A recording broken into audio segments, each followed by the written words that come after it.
How's it going, buddy? What is I guess what did we just hear there? Are we just scratching the surface? And what have you heard over the last hour, I guess? So this all started Jontay Porter. There was a group of other co-conspirators. That was a while ago, I believe last year.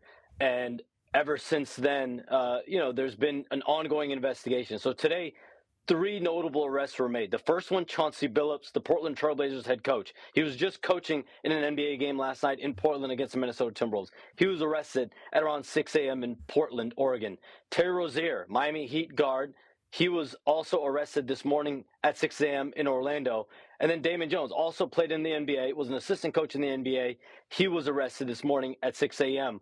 Rozier was involved with charges around sports betting, prop bets, giving information to conspirators that were gambling on games, hundreds of thousands of dollars, allegedly. Chauncey Billups was involved in allegedly illegal poker games and cheating and rigging on those poker games as part of a mafia mob-tied affiliated situation. And Damon Jones is the one guy that was charged that had crossover with both. Not only the sports gambling, sports betting, providing information, insider information, as Kash Patel and the FBI essentially have called it, to co-conspirators. And then he was also involved, allegedly, with the illegal poker games, cheating and rigging on those poker games with mafia ties. And so, obviously, this is seismic news around the NBA.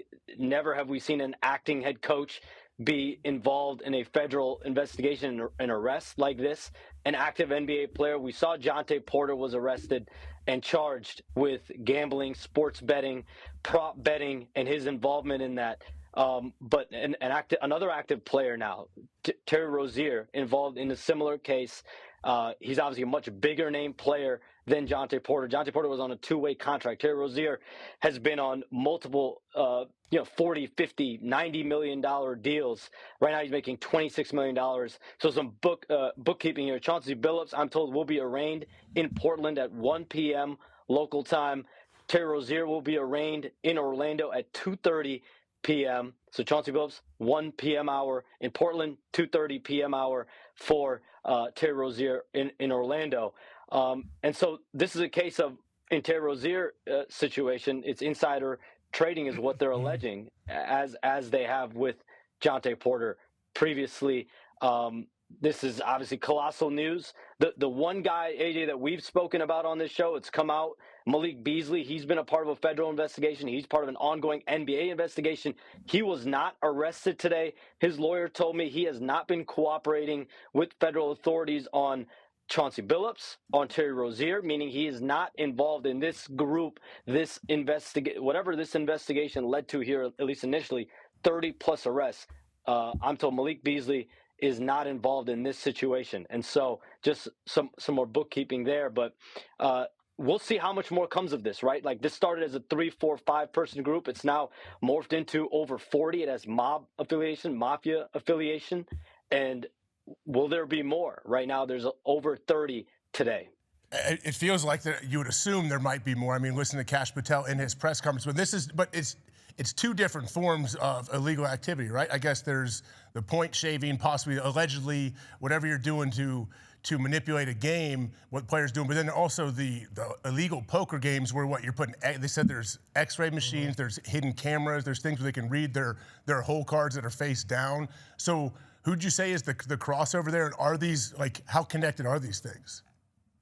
Damon Jones is the one guy that's charged in both cases. Damon Jones involved allegedly in the illegal sports, the illegal sports gambling, providing information.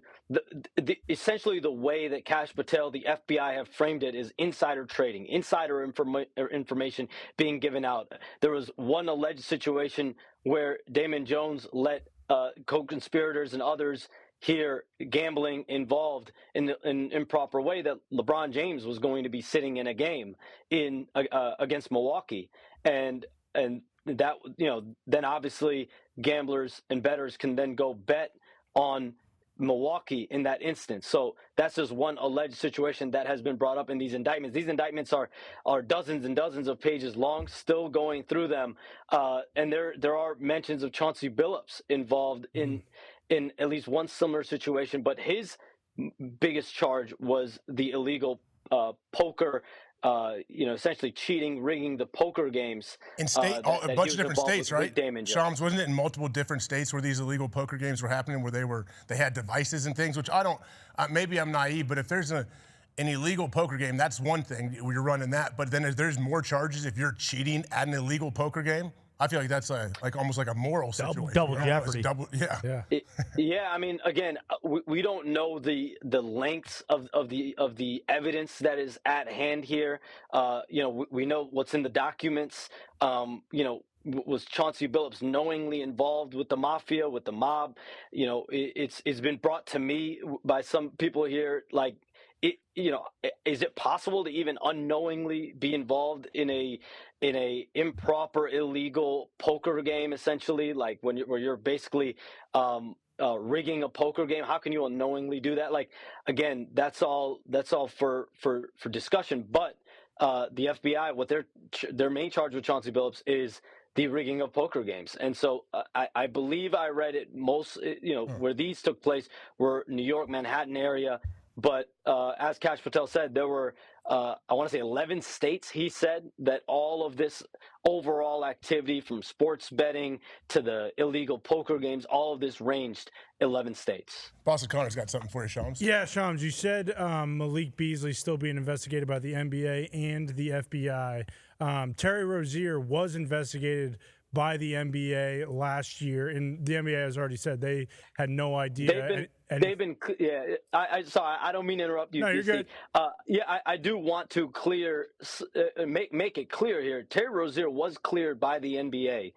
That's why he was playing in games. He was involved in games. He's been through an NBA investigation already. They took his phone, from my understanding, as part of that. He was cleared from that. His attorney even came out with that statement today. But that doesn't mean from a federal perspective he was cleared. So clearly, even though he wasn't mentioned as a formal target in that investigation, at least initially, he was charged here today. Clearly, he was arrested. He has an arrangement today at 2:30 in Orlando, but he was cleared by the NBA. That's why he was playing. Fantastic night for the NBA last night. Knicks Cavs kind of kicked us off on ESPN. Knicks Karl Anthony Towns doubtful, then he was playing, then he wasn't. He played great. They took care of business. What was wrong with him? He had was it groin or knee, Bruce? I'm not. A quad. He was questionable with a grade 2 quad. Game 1. Yeah, played through it like a warrior. Yeah, between the knee and groin, I knew it was somewhere in there. But yeah, they played very well. 76ers Celtics without Tatum, they put up a fight, but the rookie who stole the show right there on the second tab, VJ Edgecombe, 34 points, 7 rebounds, and 3 assists to kind of, steal the night when it comes to rookie performances. He was amazing. Him and Tyrese Maxey seemed to be the new duo on the Sixers. Embiid only played about 20 minutes. He really didn't have too much of an effect on the game. But, yeah, this kid is unbelievable. We are possibly looking at kind of a new look Sixers with two of the better, players in the backcourt, and I'm saying two of the better players. It's been one game, I know. I'll relax a little bit, but just from watching it, this kid is unbelievable. And 77 on a rookie, I thought it looked like.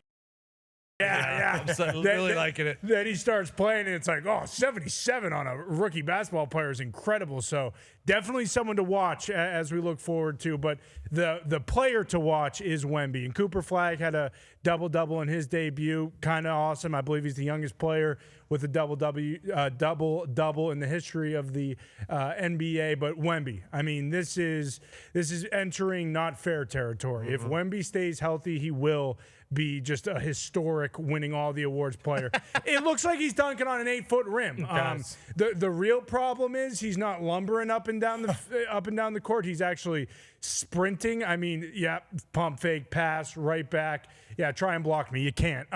He had 40 points, 15 rebounds, and an assist. I believe he was 15 of 21 from the field, 9 of 11 from free throws. I mean, it just wasn't fair. He's doing stuff that 7'4", right? 7'4" listed. A lot of people are saying he's 7'7" now. Boban, who's on ESPN, he said, "Hey, look, I'm 7'4". I'm looking up at Wemby, so he's not 7'4". He went bananas. Cooper Flagg, obviously a story, but with what Wemby did, it's hard to imagine the Spurs not being, a 50-win team and being a real player here if Wemby stays healthy. But again, you look at his injuries. He didn't have a soft tissue injury last year as a blood clot. So saying that, well, he can't stay healthy, he gets these injuries, that's not true. But yeah, like that dunk right there. Well, I was just gonna say that up and under. He's got to watch that. He's going to get called for a travel. Yeah. He's not even trying to. He's jumping, but his feet are going to be on the ground on that up and under. But it is. It's all this ball handling and step back threes. Like I know that one went around. It's like you're watching a different sport when you watch him play. It's like you're watching a different species. That's a better way to put it. That's true. Yeah, and Bruce made a great point. Like you really can't contest his shots, because if you do, because of how big he is, he's going to land much, much further in front of the three-point line, and he's going to get and ones just like that. But even stuff like this, we're talking about the Mavericks, okay? Anthony Davis has won Defensive Player of the Year, and he really can't do anything. And he's one of those players that everyone says AD can cover anybody. Yeah, Wemby is legitimately a foot taller than Anthony Davis, or at least that's how it looks. Like, Anthony Davis can't jump with Wemby, because if he does, all of a sudden, he is going to foul him. And guess what? Wemby is going to dunk the ball. There it is on the bottom there. He's the first player to score 40-15 with at least 75% shooting and 0 turnovers in a game since turnovers were ever tracked. I don't know when that started, probably after Michael Jordan, but still. Wemby,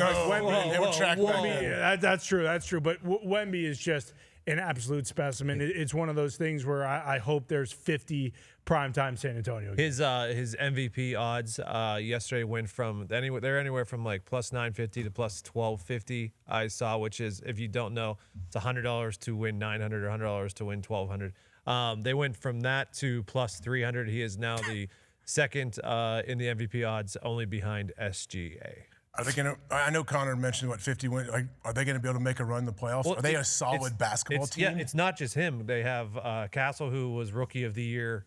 They had back-to-back Rookies of the Year, so that was pretty good for them. They traded for De'Aaron Fox last year. He did not play last night. New coach is getting great pub too. Yeah, mic'd up with him, right? And then they got who's the rookie? They got Ron Harper. Ron Harper's kid. They're a good basketball team. Yeah, Ron Harper's kid came off the bench, had 15 points. Harrison Barnes. Barnes. Yeah, like they are all of a sudden, and not all of a sudden, because it's kind of been like this with Wemby for a few years now, where it's like, hey, just wait, this kid is going to be unbelievable. And now this is what happens. He starts the season with 40 and 15 against a multi-defensive player of the year, Anthony Davis. So it's seriously one of those same situations. Like, hey, if they are healthy, they are going to be unbelievable this year. They're one of these teams perennially, too, who, like, if they're good around the trade deadline, like, you find one superstar who's unhappy somewhere, like, they'll be brought up in conversation because it's like, hey, they have Wemby, he's healthy. Like, if we can get a little more scoring or whatever it is they need at that point, like, they can be legitimate title contenders. Yeah, and I saw people on the internet saying LeBron going there would be cool. When I say people, I was just talking about me. I'm really hoping LeBron goes there, just because the Spurs are one of those teams. It's very similar to the Packers. Like, they're kind of the Packers of the NBA. They're always good. Even when they lose legends, they have a next guy up. Now, I don't want to go into detail about how the Spurs got the number 1 pick when Wemby was the number 1 prospect, and they've gotten 3 straight. It's a lottery, right? The balls come out of the machine. Listen, NBA's gone through too much today. Yeah, you're right. Dealing You're with right. a lot today. You're right. But Wemby being there, it's perfect. Like, him being a Spur, him growing up in France with Tony Parker being a Spur, and him being a massive Spurs fan. Like, it is incredible that we're here at this point now, a few years into it, where it's not a situation, and not to dunk on him, but not a situation like Zion where Zion, ton of hype. Everyone's still excited about him. I'm still excited about him right now. But like Wemby has already kind of arrived as like this guy's a stud. I mean, he trained with Monks in the offseason, so he got the whole entire Zen. Ooh. He's doing kicks, and that's a big thing too. Like as far as him not being worried about like a hammy or a foot like you normally see. I don't have any animosity toward the organization. Obviously, I wish that things have been better in our last year there, but I have a great relationship with a lot of people still in that organization, and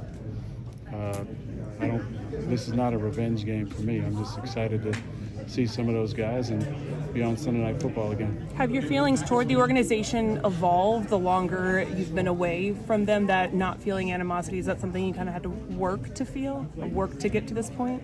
We're always working on ourselves and trying to be better than we were previous day, previous month, previous year. But the best me. Absence makes the heart grow fonder, maybe. I have a lot of great memories from my time there. A lot of great interactions with fans over the years, living in Green Bay, living in Swamico, living in Hobart, going to Chives, being out and about, seeing people at the Piggly Wiggly when I'm shopping for groceries. I grew up there. I spent 18 years there, from 21 to 39, so I'm thankful for my time there. Obviously, would have loved to ride off in the sunset after a Super Bowl win, but that's not the way the league goes sometimes. And, I knew the writing was on the wall when Jordan was picked. And as a matter of time, I happened to win MVP the first 2 years he was with us. Someone used a hair but dryer. I knew at some point there would be a change, and if I wanted to play, it'd probably have to be elsewhere. So I understand the situation. What do you think, Tone Diggs? You believe him? No animosity? He seems very happy in that clip. He does seem very happy. He's in a good spot right now.